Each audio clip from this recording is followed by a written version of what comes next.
There we go. Awesome. Okay. Thank you, Seth. And thanks, Joel. And thanks, Mo, for being here too, jumping My in. pleasure. Yeah. Some of our people. If anybody haven't met Mo before, he's our prez. So Yeah. welcome.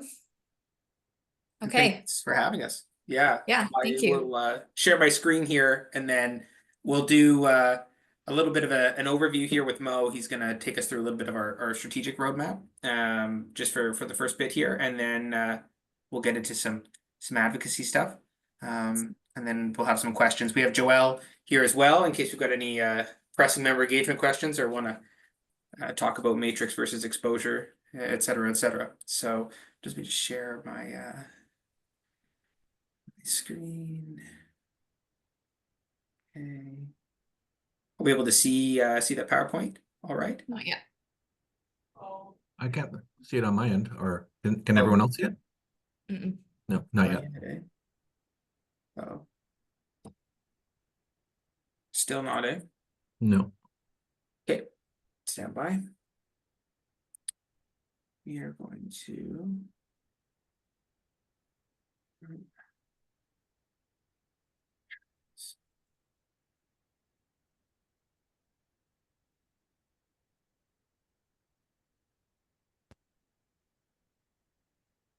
That's better. We can see Your screen. screensaver. Okay. Oh, you can see the screensaver? Yeah. With the tent. There we go. There we go. There we go. Now we should be able to see you. Good? Yeah. Lovely. Perfect. All right. So I'm just going to pass it over to our illustrious CEO, Mo, here to give us a rundown of some of the strategic priorities and kind of introduce himself for those of you that don't know. Yeah, thanks, Seth, and thanks, Michelle and team. It's just wonderful to meet all of you, and hopefully we'll meet face to face one of these days as well. I just want to kind of quickly go over our strategic pillars and our strategic roadmap in regards to what we're up to as an association and all the great things that we're doing. In front of you, you've got our roadmap, and it aligns to our strategic pillars around professionalism, member experience, and technology. And we've added a little piece around our employee experience, because obviously all the great things we do is as a result of the people we have with the association. And as Seth pointed out, Joel's with us here as well. Thomas was hoping to join us, but he's not feeling well today. So unfortunately, he's not here. But we've got Joel on the member engagement team. So it's what literally been almost 5 months in the role, and just really having a blast with all of you. It's been really enjoyable connecting with each and every one of you, either individually or in group settings. From the board strategic planning session, we identified, these 3 strategic pillars, and from there, the management team kind of got together and identified the initiatives that we're going to work on to achieve those strategic pillars, right?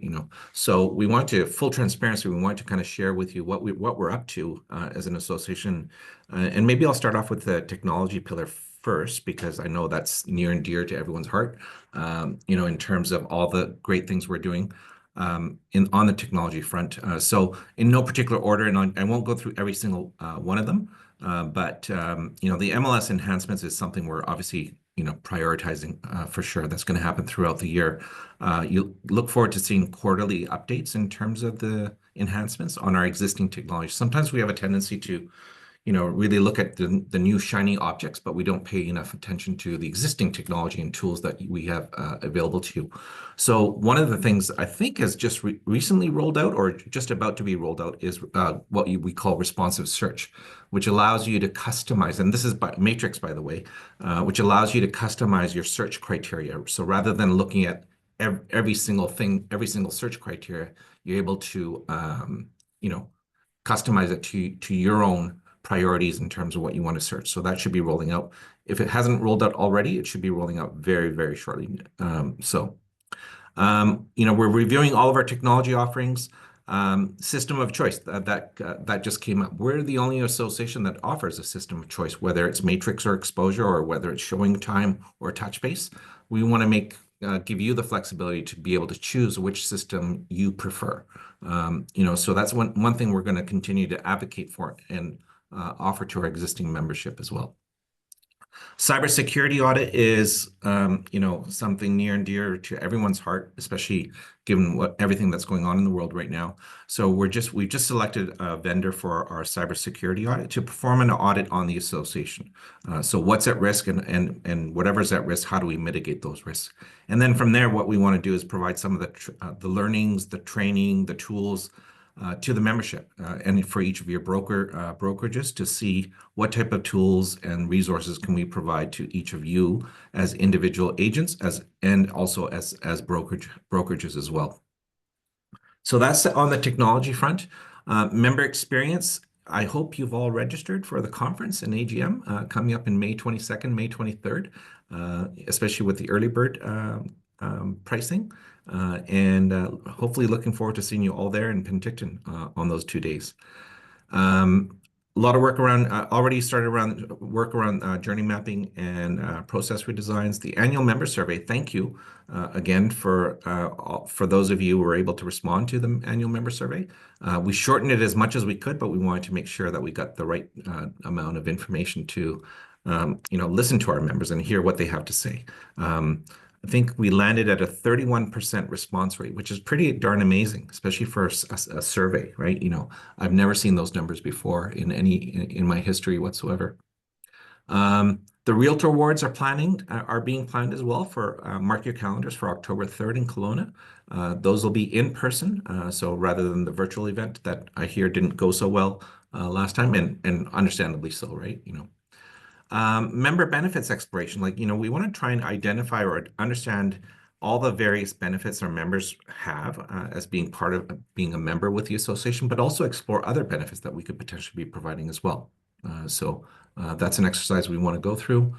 Member meet and greets are going to be happening. So we're going to be timing them rather than having separate meet and greets on separate dates. We're trying to time them with the conference. We're trying to time them with in-person training events, so you get the most value out of them. So it doesn't become another event for you to potentially attend.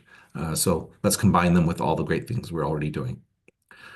Some great things on the communication strategy. I took a look at all the communications that we send out to the membership and all of this other communications that you receive as well, and recognizing that you receive a lot, and how much of that do you pay attention to? So we want to try and give it a new look and feel and really make the content more relevant to each of you. So stay tuned for that. I think the first newsletter will be rolling out in April, if I'm not mistaken. Service commitments, something that we're doing internally, and the work we're doing with our community support groups. I think Joelle is now your primary point of contact, and I believe, Michelle, correct me if I'm wrong, you're part of the community support group in your region, in your area, right? So that kind of covers things on the member experience side of things. Last but not least, of course, on the professionalism front, we're going to be replacing our website. We just selected a vendor for that as well. We just went through an RFP process. Our website's pretty dated, so I think it's time to give it a fresh new look and a fresh new feel, and we're really excited about that as well. The introduction of admin penalties, so stay tuned for that. That's been something that's been worked on for quite some time. We're just in the process of developing an enterprise risk management framework. That's pretty standard in almost every industry right now, to establish an enterprise risk management framework for our association. And again, form standardization, that's already been rolled out now. So you've got that one single source of truth in terms of where the forms are housed. And process for regulation, that's more internal, but I won't go into any further detail about this. But that kind of gives you a summary of the things we're up to and the things we're going to be doing this year. So hopefully nothing to hide whatsoever. We want to be fully transparent in terms of all those things that we're doing, and be able to answer any questions you might have or any feedback or comments you might have about any of these items. I got to say that coming new to the industry, I've been in the financial services industry for almost 30 years, and been involved in personal real estate transactions and have a passion for personal real estate. Prior to coming or joining the association, I thought realtors found real estate or bought and sold real estate for their clients, right? But I wasn't aware of all the other great things that we do that all of you do in terms of, you know, the community support work that you're passionate about your communities, the educational requirements that you abide by or adhere to, you know, the 18 PDPRs that, you know, every 24 months that you complete. The fact that you hold yourselves accountable through professional standards and professional conduct, which I think is a real cool thing. And last but not least, all of the great advocacy work that we do in the communities and with the government. Seth and I are just going to be heading to Victoria on Saturday for the government liaison days. And in October was my first experience in Ottawa, meeting with MPs in the Parliament building. So all of the great things so we need to do a better job of communicating and advocating for the industry of all the great things that you do. So that's going to be part of our priorities as well this year, and kind of fits in align with our communication strategy going forward. So maybe I'll pause right there and just open it up to any questions or comments or feedback, please. Awesome. Thanks, Mo. Yeah, I just want to say too, it's been refreshing having you. I mean, our former CEO is great, but super nice having your energy and super approachable, and that's been awesome. Question on the website refresh. Is that the consumer facing side or like the member service portal? Yeah, well, great question. We're gonna start off with the public facing side of the website. So nothing to do with MMSI or Interlink at the moment right now. That's, you know, down the road. You know, for now it's the public website, the public facing website. Awesome. You know, Anybody kind of have any reminds questions me. for Mo? Yeah, it kind of reminds me of that '70s show when I look at it. So Yeah. No, I think it's a good thing. Yeah. Oh, it's a bit confusing too, because it's also the association of internet, something that when you Google AOIR. So I wonder if that'll improve the public facing side when you know you refresh the website or whatever, if that'll give it a bit more traction. Oh, interesting. Good to know that. Thanks, Jamie. I did Internet not know that, actually. researchers. Yeah. Association of Internet Researchers. Yes. Yeah. Okay. So that has something to do with our search functionality and Google ads and so on. I'm not sure if it's a Google an ad or it's like a sponsored beside it at all, or I'll have to do some digging on that. Yeah.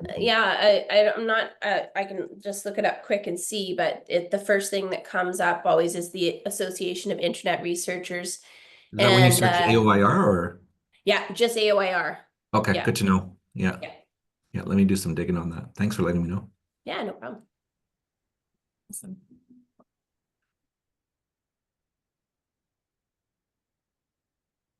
Good. Okay, thank you. I'll now pass it on to Seth on Thanks the so much. great work he's doing. Thanks, Mo. Yeah, I've got a bit of a presentation here. So, you know, what we'll do is I'll kind of take you through all the levels of government, what I'm expecting to see this year, kind of the work that we've been doing and are expected to do this year. Maybe let you into a bit of the political intrigue that's been happening lately, how that affects you, and you know, really just kind of dig into some of the policies that have changed this year. You know, me and Michelle had talked beforehand about, you know, going through the STR registry, for example. So I'll have some of that, some of the flipping tax. So I've got a lot of content here for you that are here live, and for those that might watch this recorded. So hopefully this is a good resource. Usually the first thing I like to start with these presentations, because not everybody knows, for new agents or maybe agents that don't you know, engage too much with the association on this front, is just what is the role of the advocacy government relations department at the association? What do we do? How do we do it? You know, I always say there's kind of four pillars. That's the way I view it. We have, you know, our advocacy kind of pillar, that's influencing policies. That's the direct advocacy that we do on, you know, when we ask government for things, when we ask government to stop things, when we ask government to change things. You know, that's really our direct advocacy, influencing policy, writing letters, taking meetings, going to Victoria with the rest of the boards that me and Mo are doing, you know, this upcoming weekend. Really, that's a big, you know, portion of the department advocating for you. You know, the second part is government relations, and that's really, people will conflate those two ideas, but they're very different. Government relations is shaping how government views us. So that's constantly being a source of information for government, letting them know that realtors are the closest profession to the consumer when it comes to conveying property, purchasing houses, buying and selling land, and that they have a lot of expertise for government to share. This has been a real strong suit for us. Government comes to us when they have questions. Sometimes they don't have questions, they don't like to consult, and then we have to get to the advocacy piece. But really, what we want to do is have a really great relationship with our MLAs, our MPs, our city councilors, our mayors, all of the staff and bureaucrats. So that's another important portion. Stakeholder relations, also something really big. I feel realtors understand this more than any other organization I've worked for with any other industry. Building relationships, coalitions with community groups. When we need them, we can call on them. Where we have them coming out, for example, to our conference this year, which I hope all of you buy a ticket to. We've got some really exciting stakeholder panels. I'll have one on building and different forms of housing, the housing continuum. We've got Aboriginal housing providers. We've got the CHBA, UDI, MHABC, all these different groups coming out to kind of give us and share their ideas with us, be around to network with realtors. So this is really another important piece that we do is really building connections with our community and connections with other housing groups, in our area. And the last is education. I mean, obviously this works with our education department, but I always want to keep you abreast of policies that affect your business. If you have questions, you're always welcome to reach out to us. I will try to get the answer for you the best I can. And if I don't have the answer, I will find it for you. We want to make sure you're not surprised by government and regulations. And these days it does feel like a bit of a whirlwind. Even for me, who works in the industry, I can't imagine what it's like for somebody that's not plugged in all the time. Just the sheer amount. So this is kind of what our advocacy department does, just in a nutshell. And this is kind of the services that we try to provide to you as members. Now, I've been playing with different images to try to kind of get in and describe what the federal landscape is at the national level. And this is the best I could come up with. I mean, it is really, I've had a number of different things, but it really is in the best way possible. Not like the worst way possible, actually, a dumpster fire. There is so much going on. We've had the Prime Minister announce his resignation. We've had all sorts of tariff threats and now tariffs coming in from the United States. It's completely derailed what's happening. We've got ministers with different portfolios that have taken on 3 or 4 portfolios. We've had botched fall economic statements. We don't know what's happening or where's the money going. It's really a tough sector of government to follow right now. There's really not a lot of leadership. Housing has kind of fallen by the wayside there. We don't really have a lot of policy coming, as of right now. So it's really quite a disaster. And we're trying to sort of manage that. All the boards just had a meeting with Korea actually last week, and this seemed to be the big takeaway. Everyone's just treading water and everything's kind of on fire. But because of this, because we've had a lot of this, Parliament is essentially paused right now. So Trudeau is out, has said he's going to step down as Prime Minister. Justin Trudeau stepped down. This has triggered a leadership race. Parliament is prorogued, which is just a fancy way to say paused, until March 24th. So just the end of this month. And then we'll have to see what happens. But when Parliament is prorogued, it wipes out what they call the order paper. So any sort of legislation that was coming down the pipe, any sort of consultations, new regulations, including the capital gains tax increase, which was just walked back, was all paused on the order paper. So we're kind of in stasis right now. But of course, because we've had a paused government, what's happening right now is we're having a bit of a leadership race to see who's going to replace Justin Trudeau, become the new Prime Minister. So we've got a bit of a 4-way fight here. We see here we've got these 4, Chrystia Freeland, Mark Carney, Frank Baylis, and Karina Gold. So, right now the 2 front runners, Mark Carney and Chrystia Freeland, are kind of fighting it out. March 9th is the vote. So we'll see who wins on March 9th, and then they'll become the prime minister. It's likely that we might see a federal election called this month, just because, especially if Mark Carney wins or Frank Bayless wins, which is very unlikely, they won't have a seat in Parliament, and we're going to probably have to go to an election. It would make more sense to run a by-election. So, not ideal for an election, but do stay tuned for that. If there is a federal election, we'll be making sure to run a number of all candidates events, get information out to you so you can make an informed decision. And we'll be advocating alongside all the other boards in the province to make sure that realtor issues are heard throughout the election and then post-election with whatever new government that we see. Just like any good WWE match, of course, someone is kind of, favored to win. Mark Carney is the favorite. It looks like he's probably going to take the leadership. He's way ahead in the internal polls. He's never been a politician before, but he is a former Bank of Canada governor. He's also the former governor of the Bank of England. So yeah, definitely a kind of a fiscal force.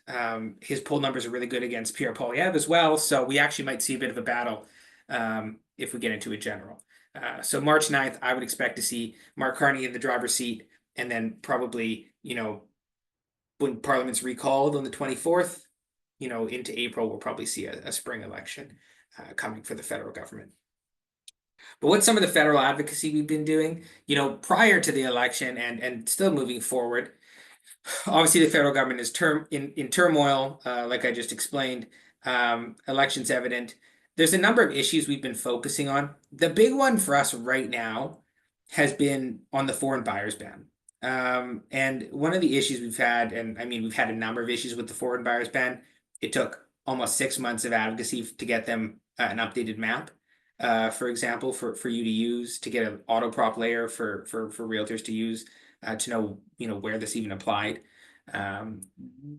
We're still on this advocacy. We just did a piece in Real Estate Magazine. They published it twice now, and we've been taking some meetings with some local MPs about how unfair this foreign buyers ban is, especially on local resort areas, especially on local ski resort areas. So, for example, Big White has been exempt from the foreign buyers ban simply kind of by providence. They're not attached to a city, a CA or a CMA area. They're in a regional district, so they've been completely exempt from the foreign buyers ban. But then areas like Silver Star, for example, are considered to be part of Vernon, or Sun Peaks, for example, was considered to be part of the Kamloops CMA.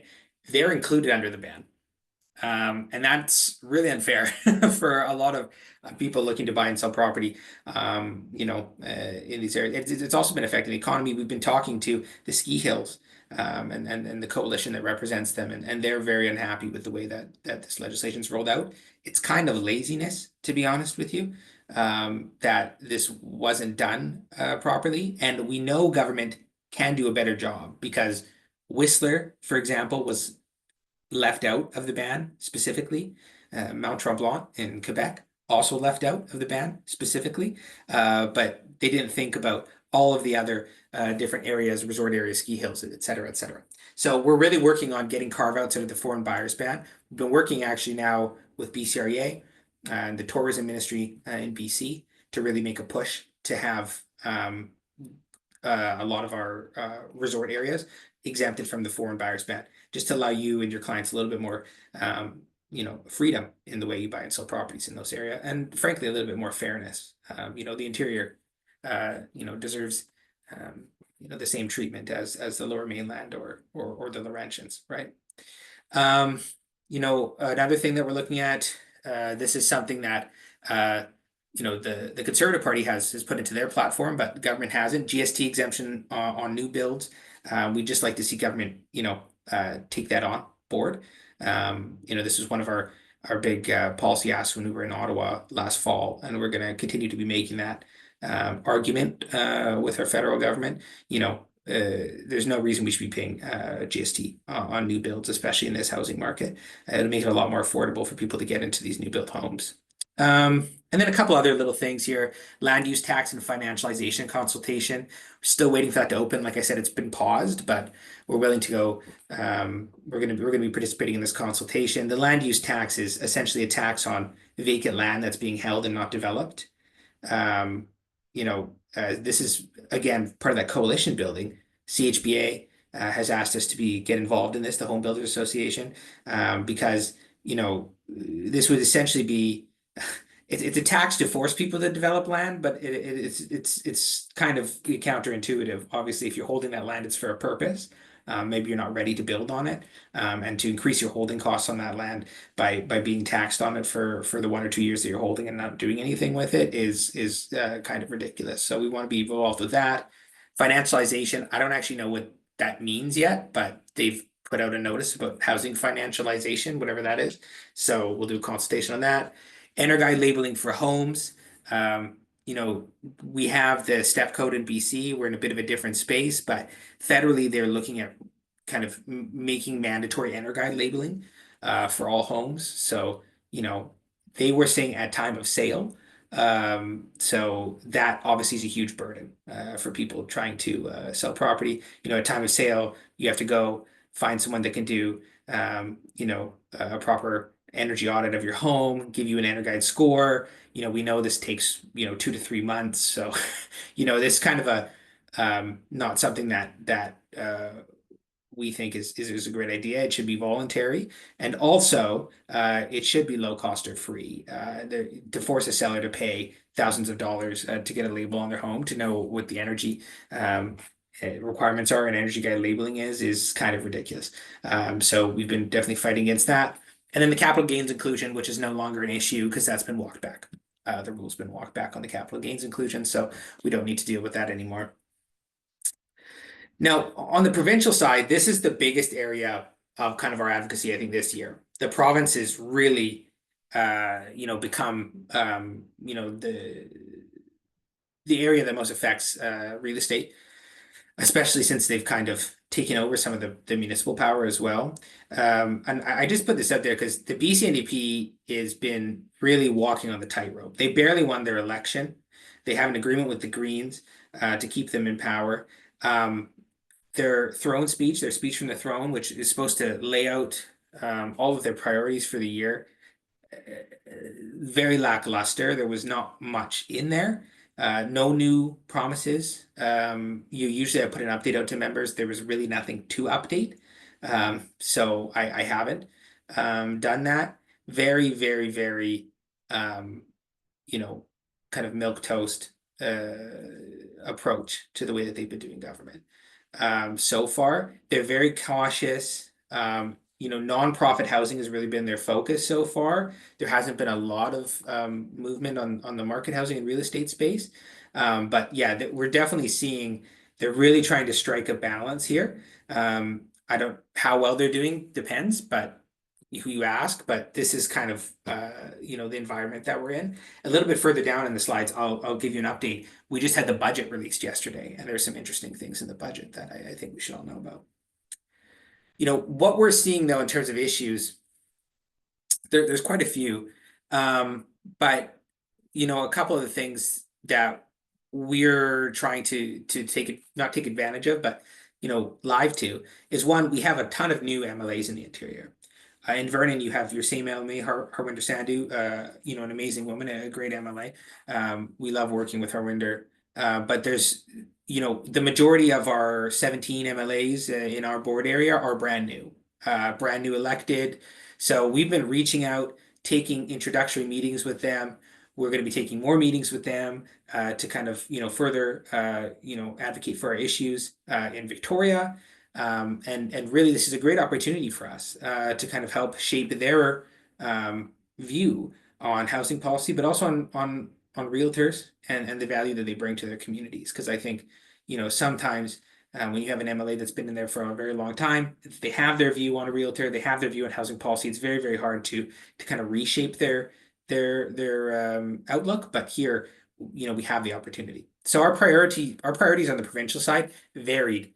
Modernizing municipal property document access. That was a report that we put out last year. And we continue to work on that.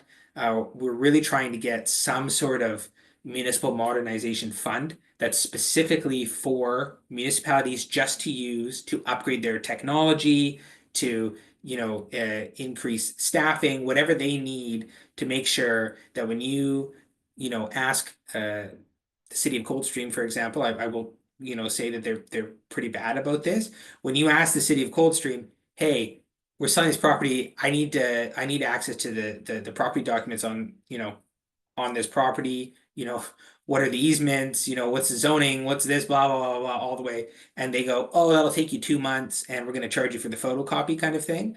Or we need to get the microfiche from the basement across across the city. That's really unacceptable. There is municipalities all across this province, including in the interior, that have online delivery.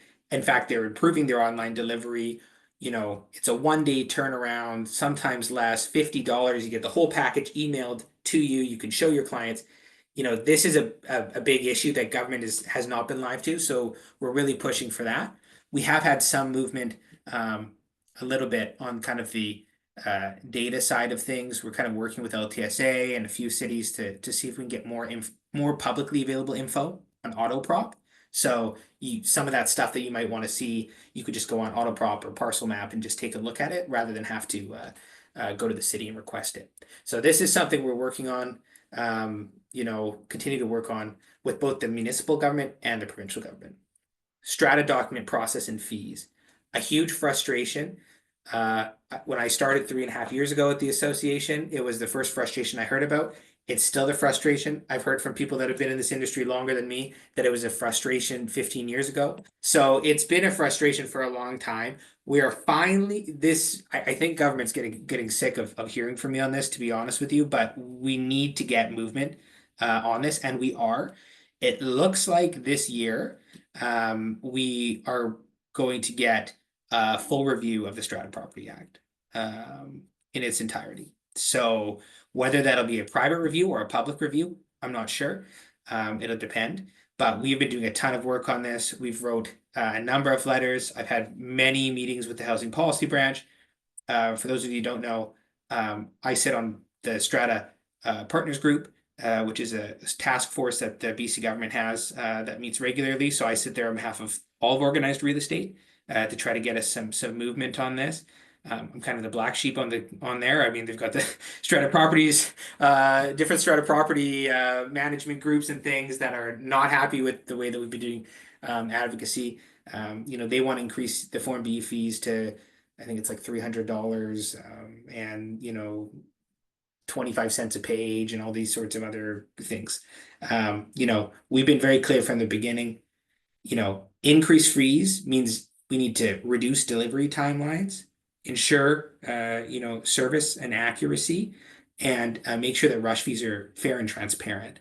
So making sure you know what you're going to pay. If you want to pay for that rush fee, you know what you're going to pay. You don't just get a bill for $700 and then just be expected to pay it. So and then the last thing is obviously we want a full review. We haven't had a review for 25 years. So we're really making super great progress on this. And this has been a big rock that we've kind of pushed up the hill. I'll be hosting kind of an interactive session at GL Days, which will be our first realtor consultation on what we'd like to see. And then what I'm hoping to do is throughout the year, host our own consultations to really get a full picture from realtors when we go forward on this.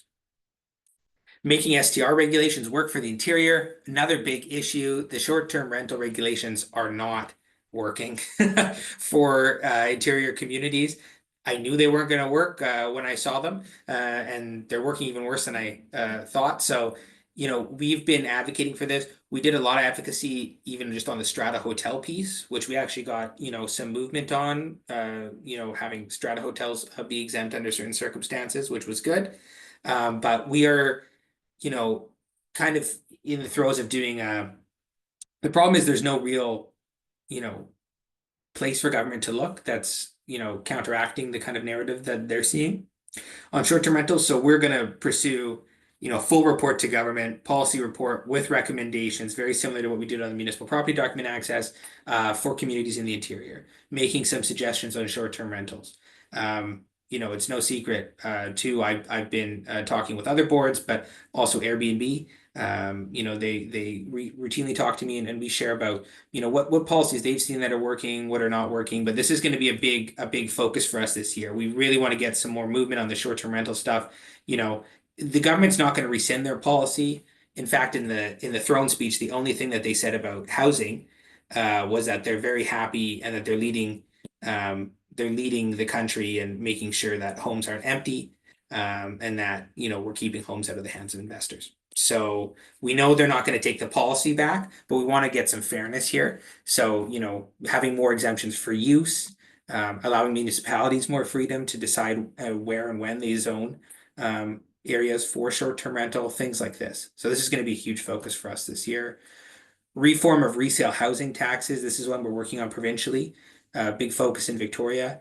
The you know, PTT, for example, the transfer tax has not been reviewed since like 89, I believe. And you know, it was originally intended to be a wealth tax.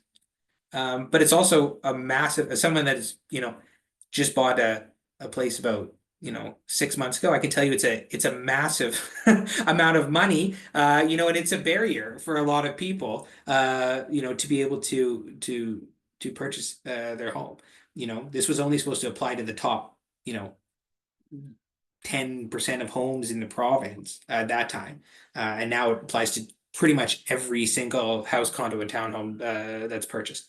Right. So we really want a full review, but also just a review on the effect of all of that. What's the speculation and vacancy tax doing to you know, the housing market? You know, what about the new flipping taxes? What about the underused housing taxes? What about this? Like, there's so many the tax burden is so high on resale homes. Let's do a full review of that. Make sure government understands that and try to reduce that burden on consumers. Housing roundtable. We just want a permanent space for us to talk with government before they put housing policy out, to make sure it's good before it goes out. You know, and we don't have to react to it and say that didn't work. Why did you do that? That doesn't make any sense. If you would have talked to industry experts, you would have known that this is what we were, you know, this would have had negative effects.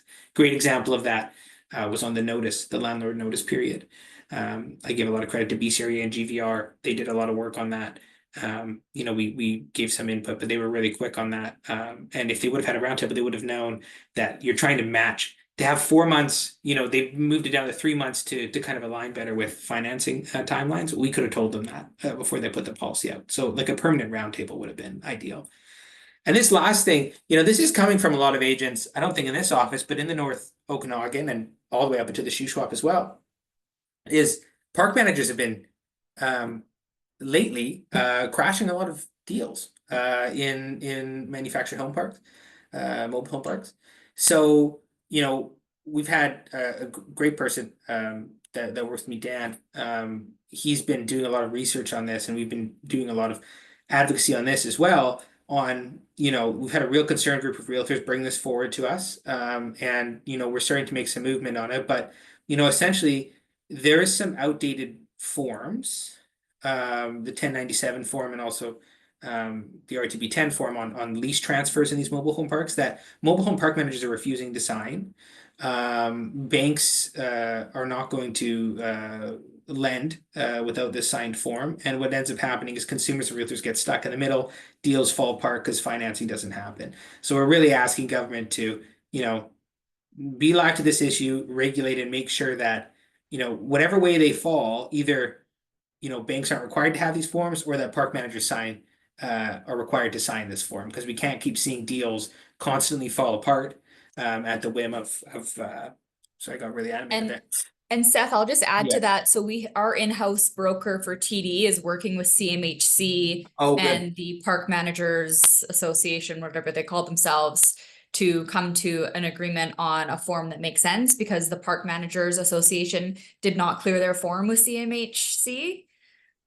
So they've kind of gently brought that to their attention that, you know, we can get a form that works. So I'll keep you posted if I hear anything there. She's working with Laura Kearshaw with CMHC and then our TD rep. So I think it's up to the banks too, to work with that park manager and it's really CMHC as well. But I will tell you, so Laura is actually going to be at our conference this year as well. And she's a fantastic, that's great to hear. and please let me know what you hear from that. I've talked with the Park Manager Association about this. They have a form that they like, that they think is more favorable to the landlord. CMHC seems to say every time I ask that they don't care as long as a form is signed.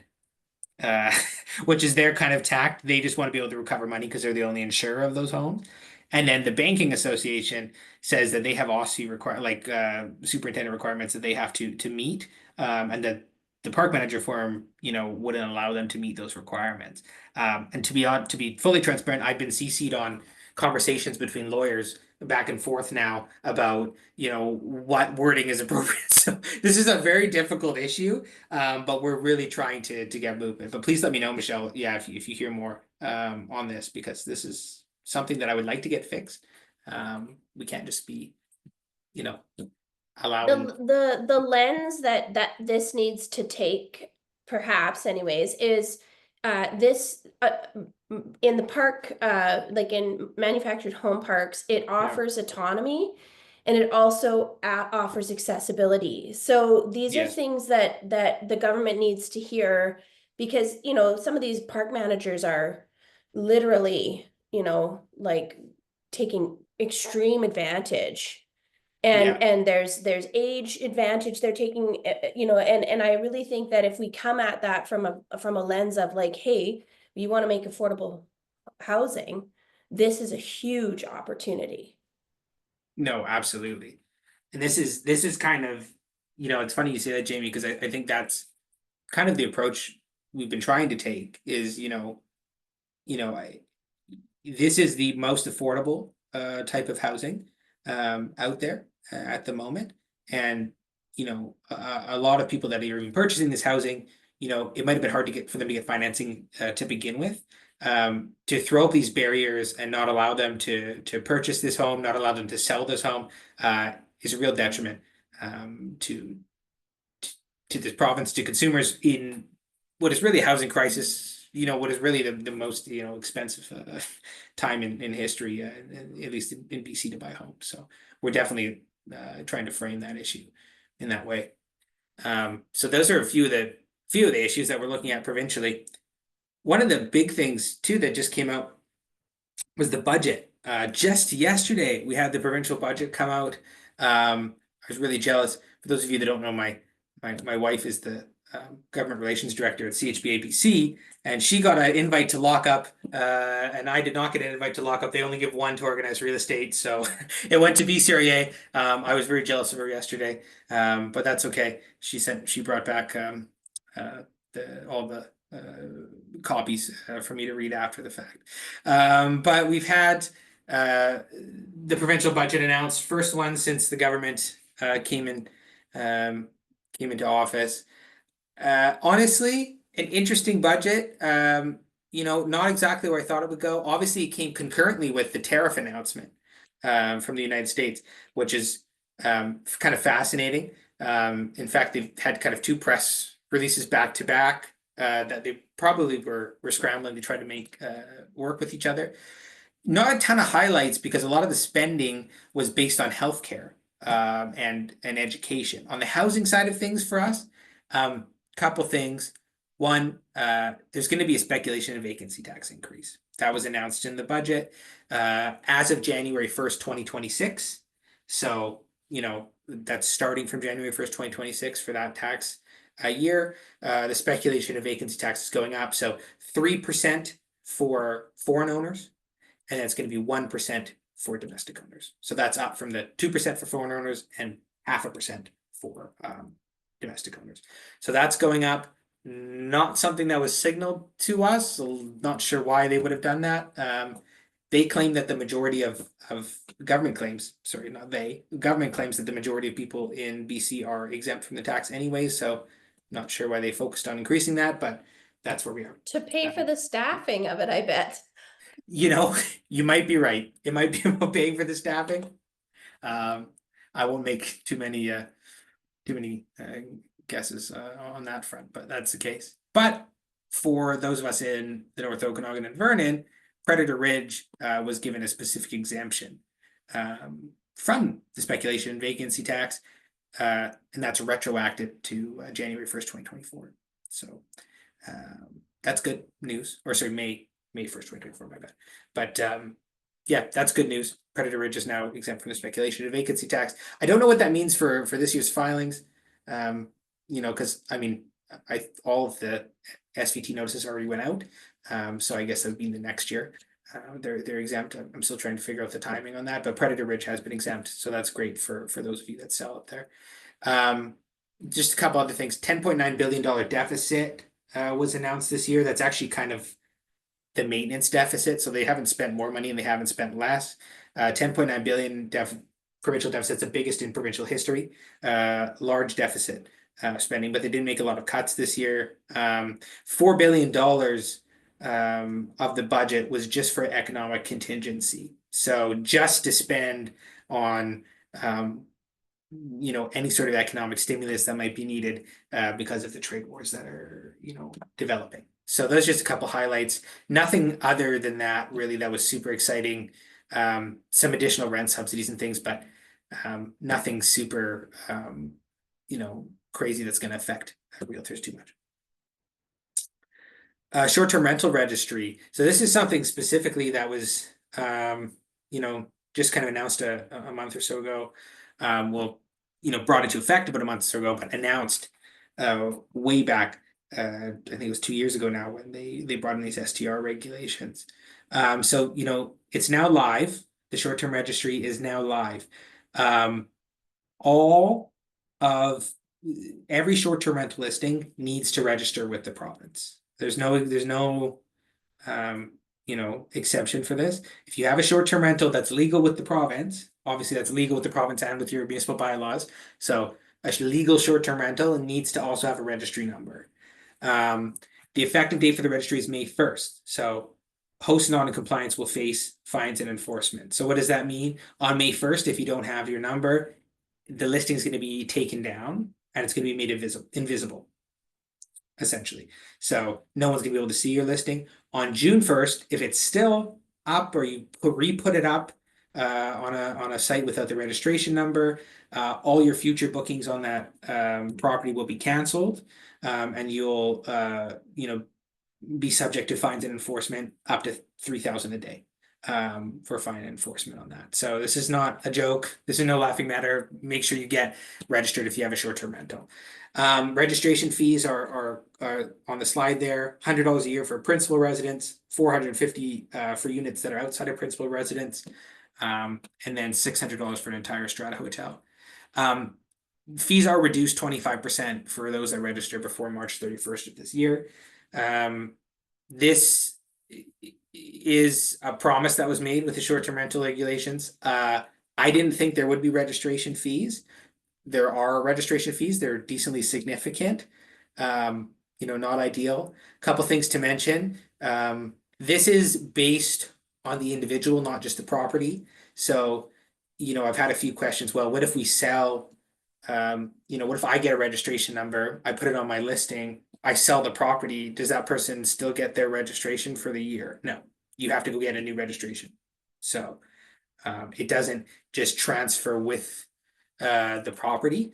That was a question we had in a presentation last week. No, it doesn't transfer with the property. So if you're going to do this, make sure that's the case. All of it can be found online on the short-term rental registration. I can send the link through to you, Michelle, for you to share out if you want to share with your clients. They just have to, you just go in there, click on the link, and then it allows you to pay and do everything online. It's just kind of an interface to do this. So unfortunately, this is the registry. This is again an upward battle. I don't think the registry is actually something. The other regulations were not really asked for. The registry was something that was asked for very specifically by municipalities. They really wanted a way for the province to register and enforce because it's expensive for them to enforce short-term rentals. So this is here to stay. But this is kind of the way the short-term rental registry is working at this point in time. A couple other things just to make your mind bend more, and I know we're kind of coming to time here, is the home flipping tax. This is very confusing tax, to be honest with you. It was effective this year, January 1st. Unlike other taxes, which is very rare, it's retroactive to 2023. So any property purchased in 2023, 730 days ago, so 2 years ago, is still subject to that tax. You know, and it will be that way until this upcoming year. So I don't know what day it is today, March 5th. So if you bought a property March 4th of last year, it would still be subject to the flipping tax if you sold it at that date. You know, the tax applies to property sold within 730 days, 20% on the profit of sale. And then for the first year, and then it decreases prorated for the next year. So you know, it can be significant if you sell within that 1 year. It applies to all residential housing units, but also land zoned for residential use. So bare land that's zoned for residential use also applies to bare land, and pre-sale contracts and assignments as well. So if you're selling an assignment. And Seth, I don't like giving tax advice to the realtors, but it was my understanding that a seller can deduct real estate fees from their profit as an expense. I believe so. Yeah. That is right. I don't like giving tax advice to realtors either. So I'll just say, talk to your accountant, but yeah, I believe that's correct. Yeah, and then so just so you know, the day someone enters into a pre-sale contract or assignment, or like buys that assignment, is the day that it's considered the acquisition date. So you know, just because completion's in, you know, whatever day, 2027, you know, it's not based on that date, it's based on, you know, when you acquire that contract for the assignment for new builds. There are a lot of exemptions. There's a whole bunch of them. This is just like a small amount of them, but you know, some of them require you to declare the exemption if you're selling your home and you're going to file the exemption. So like death and illness, change in household membership, moving for a job or school.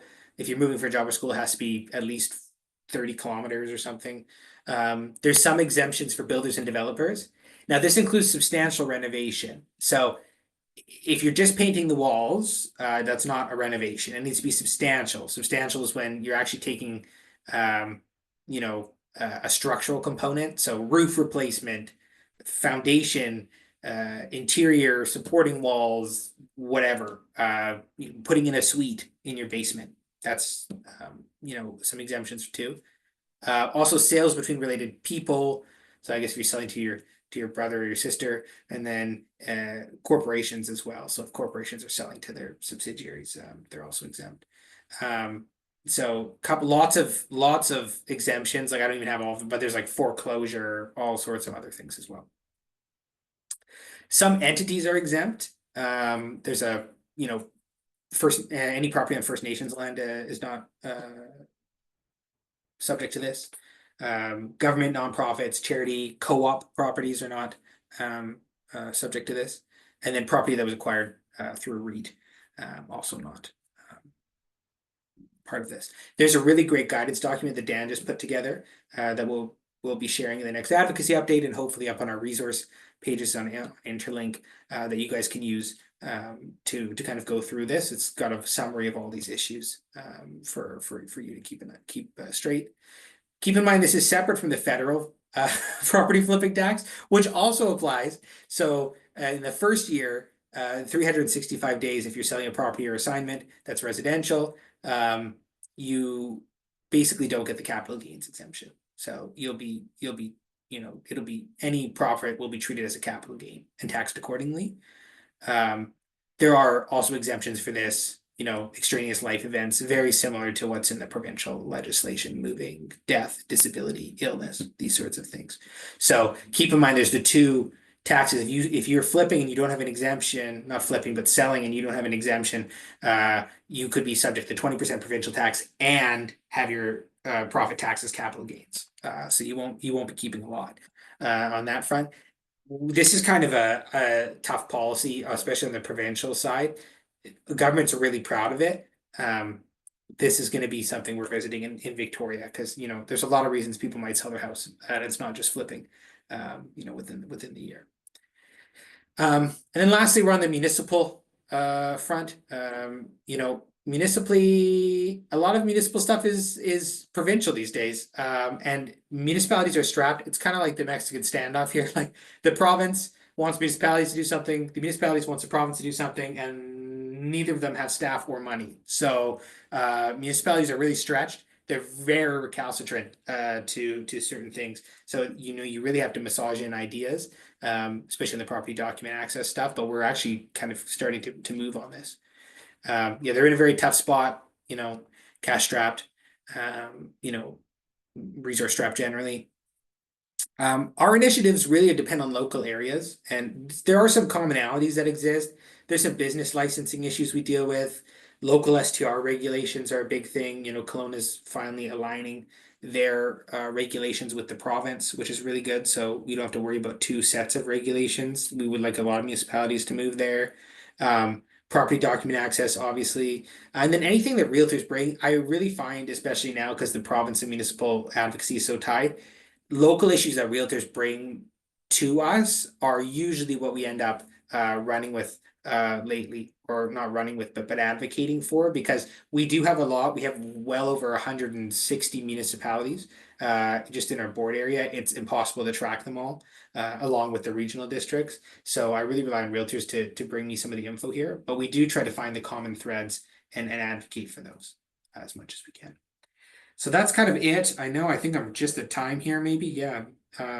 Here's some contact info. That's me and Mo. Sorry, Joelle. I didn't put you up there, but you can find Joelle too. She's on the website, or I'll send you her stuff as well. That's it. If you have any questions, I know we're over time, but I'm happy to answer any.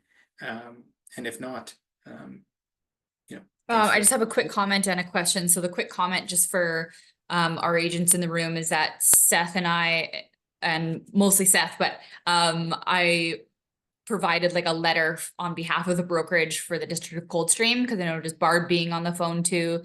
The District of Coldstream is a really big point of contention for property files. So I know Monty sent something to Seth, I sent something to Seth, and like he says, he has 160 municipalities to work with. So that's it sounds quite overwhelming, but we did provide some context to Coldstream's, because that comes up all the time with us. So that's been being worked on. And then Seth, I have a question. Yes. And Roberta in the room, I'll also mention, like, Roberta and Jamie were recipients last year of, we had 3 of the 4 award recipients last year. So we have 2 in the room. But Roberta has done a lot of work with the short-term rental stuff with 2 local kind of resort properties, but not zone resort, is the Outback and the Strand. Right. We've collected letters from the city that owners have received.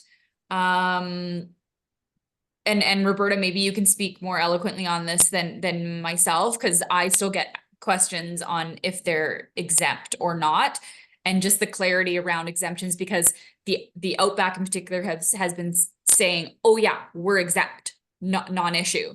And I haven't been able to get that clarity because it's not mapped that way on the short-term registry mapped. So there's really conflicting with the Strand for sure. And then I'm not sure where we're at with the letter from the city to the owners at the Strand was really convoluted and kind of put the onus on the owner to figure it out. Roberta, can you touch on that? Yeah, absolutely. Actually, I had 2 questions, and one was about Predator and one was about the Outback, which I'll touch on the Outback first. And we were told that the Outback is considered to be a legacy property, and that the provincial government has said that it is exempt from the speculation tax. However, we haven't had anything in writing from the government, and it's a little bit feels like you're chasing your tails. So the provincial government will say, yes, contact municipal. They're the one that's governing the area. Municipal says, no, it's provincial. So my client has put in for the exemption, and they were told to put it under stratified properties, but we haven't had any communication back to say that, yes, that's it. So until we have something in writing. We're in this limbo, and I don't know, Seth, if you have any clarity, because the Strand, I would say, is very similar, where the Strand and the Outback have written letters to all of the owners to say, from our point of view, here's the criteria, here's where we meet, but we won't die on that sword. So it leaves Mhm. owners In feeling a limbo. little bit like confused, and people don't want to buy out there until they know what's happening. Yeah, that's a great question. To be honest, there's so many exemptions for the speculation and vacancy tax that I would need to take a look and see. I mean, I can't even remember how many exemptions are. There's like 2 pages. But you know, if you've been told to file for the speculation tax under the stratified property, I would wait until you get writing back saying we're exempt. Because if you don't get the writing, they'll just be, well, no, that wasn't, we misspoke. Sorry about that. Yeah, so make sure that you get it in writing. I can commit to going and looking through and just seeing even what my interpretation would be. I've never been asked on those properties regarding speculation and vacancy tax, so I don't have too much insight right now, but I can Okay. I'll take it away and take a look. Yeah, at that would be fantastic. And I think in regards to short-term rentals with those ones, it sounds like at the Outback, it's not allowed because their rules and regulations overreach and say you can only do it through us. But then that ties me back into my question in regards to the exemption for the short-term, no, the exemption you were talking about with Predator Ridge. So if an owner has their unit at the Outback or at Predator Ridge through the actual resort itself, through Predator, they handle all of the short term. So they're technically still short term. I think your slide said it's a $600 fee, but who pays that? Does Predator Ridge and the Outback, do they apply for that on behalf of the owners, or do the owners still have to do it themselves, even though, because they're not allowed to Airbnb and VRBO, but they do have it in the short-term rentals through Predator and the Outback. My understanding is that Predator and the Outback should be applying for that license for the whole Strata hotel because the whole it's a one license number for the whole Strata hotel. Okay. So yeah, individual owners applying for that license wouldn't work because then they would be applying for the whole hotel. So it should be the Outback or Predator applying for that. Okay, that's great.